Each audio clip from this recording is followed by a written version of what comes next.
Et salut la famille, dans l'épisode précédent, un démon est apparu au ciel. Celui-ci en avait pour le capitaine de laver laissé une cicatrice lors de les précédents combats. Celui-ci s'est permis d'attaquer les villageois en pleine puissance que notre capitaine Ryu l'a encaissé de plein fouet. Les deux se sont lancés dans une bataille vraiment incroyable. Ash a réussi à ouvrir son interface de compétences à sa grande surprise. Mais il a réussi à se lancer au combat tête baissée. Mais il s'est vite rendu compte qu'il ne pouvait plus bouger à cause du poison des monstres. Et il se rend vite compte que son heure est arrivée. Bien, c'est là où nous nous sommes arrêtés dernièrement. Si vous êtes nouveau dans la chaîne, je prépare une playlist, alors vous pouvez aller regarder dessus pour être au courant de quoi on parle ici. Et si la vidéo vous plaît, mettez-nous un pouce bleu et abonnez-vous pour ne rater aucune de nos prochaines publications. Sur ce, commençons. Il l'a esquivé de justesse. Le monstre lui fait savoir qu'il a entré dans son piège. Notre protagoniste a bien réussi à esquiver le coup, mais son corps lui souffre le martyre. Il commence à tressailler, mais elle doit s'élever au plus vite s'il ne veut pas mourir. Ce monstre est appelé Marteau Poison. Il a dévoré ce semblable pour obtenir cette puissance et par-dessus le marché, celui-ci peut même parler. Il s'apprête à attaquer Ash en lui disant que son crâne, il va l'offrir à sa mère. Il n'avait pas idée que le monstre pouvait avoir des compétences aussi variées à présent qu'il sait que pour lui c'est fini. Au moment où celui-ci allait le frapper, il s'est rendu compte d'une chose, son bras avait disparu. Bien évidemment, c'est notre protagoniste X qui l'avait dépouillé de son bras. Le monstre est resté confus et lui demande comment a-t-il fait cela. X fait comprendre à Ash qu'il va s'occuper à présent de ce connard de scorpion. Mais Ash lui fait savoir qu'il est à 2 doigts de l'avoir, chose qui est fausse. Je suis juste d'humain généreux, je te le laisse. Hé, espèce de bouffon, j'ai sauvé tes fesses paralysées. Ne fais pas comme si tu m'accordais une faveur. Ils ne font que se chamailler et cela commence à gazer notre scorpion. Cela est devenu encore plus intense qu'ils ont oublié qu'ils sont en pleine bataille. Waouh! Vous voulez sûrement mourir. Comment osez-vous vous papoter tranquillement ma présence? Vu que vous me suppliez de mourir, je vais exaucer votre vœu. Il se dépêche de régénérer sa pince. Elle a une très grande envie d'en finir avec ses morveux. Il active enfin sa compétence, appelée la frappe terrestre. Il se dépêche d'ajouter une autre compétence au-dessus, appelée la brume empoisonnée. Et pendant que celui-ci se vante de l'efficacité de ses attaques, pour lui, ils ont été réduits en bouillie. Mais après une longue observation, il se rend compte qu'ils ont disparu. Mais il se console en se disant qu'il s'est laissé peut-être trop emporter. Par conséquent, il les a tous réduits en bouillie, lui qui voulait les offrir à sa mère. Mais sa joie fut de courte durée, car les deux protagonistes l'ont attaqué des deux côtés. Le monstre est surpris de cet instinct de combat. Non seulement ils ont réussi à esquiver son attaque, et en plus ils viennent à lui de deux directions. L'épée est très enthousiaste. Il a pourtant vécu des siècles, mais dans toute son existence, il n'avait jamais vu des enfants avec de tels instincts de combat. Avec l'expérience qu'il a eue au cours de ces derniers siècles, il sait que celui qui l'emportera sur ce monstre, c'est X. Car un peu plus tôt, X a réussi à ouvrir son interface de compétences. Hé l'épée, tu peux m'appeler génie à présent. Génie mon QI, ce ne sont que les bases. Dit l'épée. Toutes ces caractéristiques étaient vraiment de très bons niveaux, mais ce n'est pas tout. Il possède un talent de rang S et un autre de rang SSS, et en plus, il a le pouvoir du héros. Un héros de la classe des voleurs, c'est vraiment très impossible pour notre épée, mais ce gamin le détient. Hé l'épée, lis-moi ça, et ça dit quoi?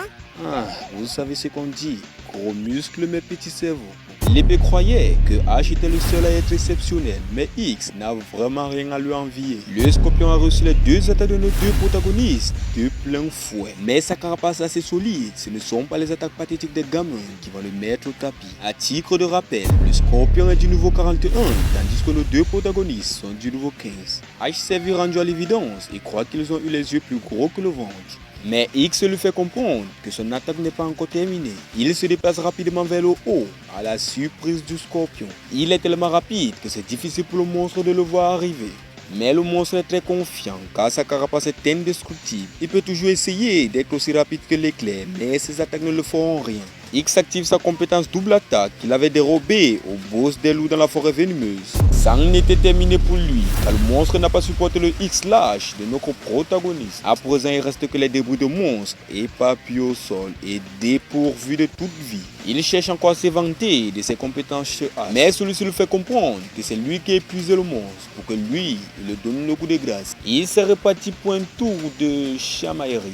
Le système lui fait comprendre puisque le marteau poison a été vaincu, ils reçoivent des points d'expérience. Et aussi, ils ont gagné 3 niveaux de plus. Ils étaient de niveau 15, à présent ils sont de niveau 18. H est étonné que le système les envoie des notifications quand ils changent de statut. Mais chez X, H, c'est toi qui viens de me chuchoter à l'oreille tout à l'heure, non? À vous. l'épée ne pouvait que se marrer face à la réaction de X, mais il les fait comprendre que cela montre qu'il progresse. Notre protagoniste X était très excité car il a volé la compétence s'enfuir au scorpion. Cette compétence lui permet de creuser le sol à une vitesse incommensurable. Mais la fierté fut écourtée quand quelque chose est tombé à vive allure sur les côtés. C'était le capitaine Ryu qui venait de tomber de son combat avec les Zuka. Il se demande si ce connard de les Zuka l'a envoyé exprès dans cette direction. Les Zuka lui demande s'il retient son pouvoir pour protéger ses enfants, car si c'est le cas, il va devoir s'en occuper. Mais le capitaine lui demande s'il ne peut tout simplement pas rentrer chez lui. Et en même temps, se demande comment ça se passe pour Kanta et la vice-capitaine.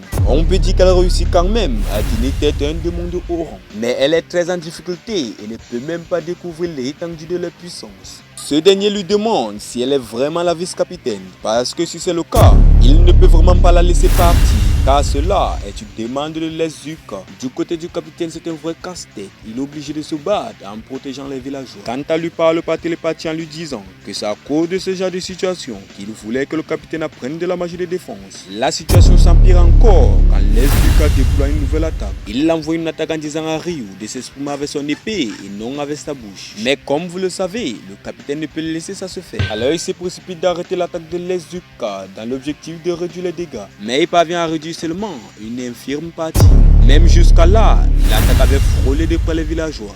Le capitaine est tout simplement déconcerté. Il a fait pourtant tout ce qu'il pouvait, mais en vain. Les Zuka lui fait comprendre qu'il va lui débarrasser de ses vermines qui l'empêchent de déclencher tout son potentiel. Il se déplace à vive allure vers Ryu, mais celui-ci sait que ces mouvements sont des fins, car ses vrais cibles, ce sont les villageois. Comme le capitaine l'avait prédit, il ciblait les deux protagonistes, mais Ryu l'a encaissé une fois de plus. X n'avait que ses yeux pour observer, dans l'incapacité de faire quoi que ce soit. Le capitaine le fait savoir qu'il se porte à merveille, mais il les demande d'aller protéger les villageois. Il sait son point et fait comprendre à les Zuka que son adversaire ici n'est d'autre que lui. Il lui allume ensuite un vrai coup de poing en plein visage. X lui dit qu'à présent ils vont partir, mais elle doit tout faire pour ne pas mourir. H jette un coup d'œil et constate que le capitaine est recouvert de sang, mais celui-ci refuse d'abandonner. Il se demande si c'est ça, être un vrai chevalier. Il se dirige ensuite vers les villageois, comme l'a demandé Ryu. Mais à l'arrivée, ils ont très peur. D'autres les demandent même de protéger les enfants en premier.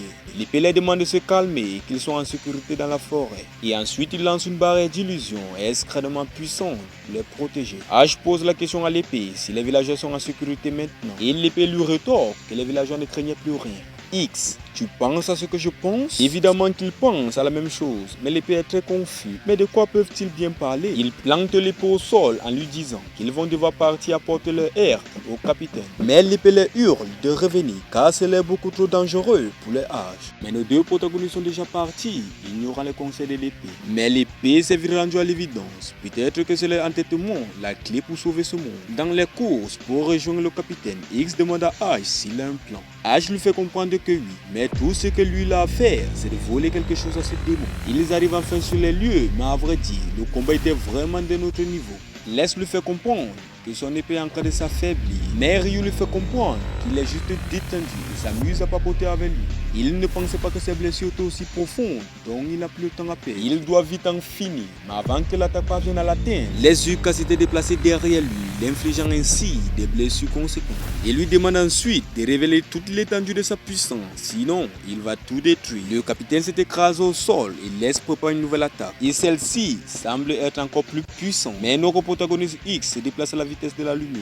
Mais les Zuka l'avaient déjà remarqué. Pour lui, X est tellement faible qu'il ne pourra rien lui faire. Donc tout ce qu'il va réussir à faire, c'est de se faire balayer, y compris le capitaine Ryu aussi. X active sa compétence de vol, qui lui permet de voler les compétences de n'importe qui. Il lui dérobe ensuite un point dans sa caractéristique force. Les n'en revient pas. Son système lui fait comprendre qu'il vient de se faire voler un point de force par X. X lui dit ensuite que les démons ne sont pas si impressionnants que ça et le remercie ensuite de l'avoir donné son attribut. Le grand Zuka s'est fait avoir par un enfant. C'est tellement humiliant pour son rang. Et cette humiliation, il compte bien le faire payer ça au prix de sa vie.